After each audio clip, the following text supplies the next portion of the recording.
നമസ്കാരം. ലഡാക്കിലെ ആർമി യൂണിറ്റിലെ സൈനികനെ അതിസാഹസികമായി രക്ഷിച്ചിരിക്കുകയാണ് ഇന്ത്യൻ വ്യോമസേന. ലഡാക്കിൽ സേവനമനുഷ്ഠിച്ചിരുന്ന ഒരു സൈനികന്റെ കൈ അദ്ദേഹത്തിന്റെ സേവനത്തിനിടയിൽ ഒരു യന്ത്രത്തിനുള്ളിൽ അകപ്പെടുകയായിരുന്നു. തുടർന്ന് അദ്ദേഹത്തിന്റെ തള്ളവിരലും ചൂണ്ടുവിരലും ഛേദിക്കപ്പെട്ടു പോവുകയും ചെയ്തു. പരിക്കേറ്റ സൈനികനെ ഉടൻ തന്നെ ലേയിലുള്ള മിലിറ്ററി ഗാരിസൺ ഹോസ്പിറ്റലിലേക്ക് ആദ്യം മാറ്റുകയും ചെയ്തു. അവിടെ ഈ സൈനികനെ പരിശോധിച്ച ഡോക്ടർമാരുടെ സംഘം പറഞ്ഞത് ഇത് പെട്ടെന്ന് തന്നെ ഒരു ശസ്ത്രക്രിയയ്ക്ക് വിധേയനാക്കേണ്ടതുണ്ട് ഇദ്ദേഹത്തെ. പക്ഷെ അതിനുള്ള സൗകര്യം അവിടെ ഇല്ല. അതുകൊണ്ട് തന്നെ എത്രയും പെട്ടെന്ന് ദില്ലിയിലേക്ക് ഇദ്ദേഹത്തെ ഷിഫ്റ്റ് ചെയ്യണമെന്നായിരുന്നു. പക്ഷെ അവർക്ക് മുന്നിലുണ്ടായിരുന്ന ഏറ്റവും വലിയ തടസ്സം എന്തെന്നാൽ 6 മുതൽ 8 മണിക്കൂറിനുള്ളിൽ തന്നെ ഈ ശസ്ത്രക്രിയ വിജയകരമായി പൂർത്തിയാക്കേണ്ടതുണ്ട്.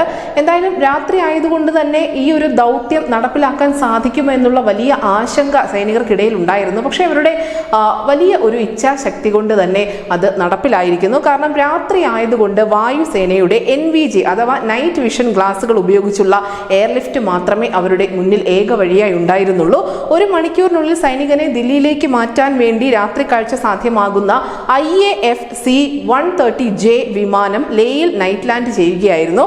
പരിക്കേറ്റ സൈനികനെയും കൊണ്ട് എത്തിച്ചേരേണ്ട സമയത്തിന് മുൻപേ തന്നെ ദില്ലിയിലെ ഹോസ്പിറ്റലിലേക്ക് സംഘം എത്തുകയും ചെയ്തു.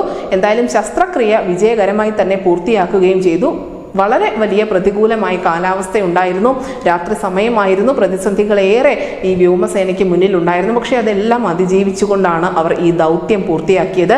എന്തായാലും ഈ വാർത്ത അന്താരാഷ്ട്ര മാധ്യമങ്ങൾ ഉൾപ്പെടെ ഇടം പിടിക്കുന്നുണ്ട്. വലിയ അഭിനന്ദന പ്രവാഹമാണ് ഇന്ത്യൻ വ്യോമസേനയ്ക്ക് ലഭിച്ചുകൊണ്ടിരിക്കുന്നത്. News desk Cini Malayalam.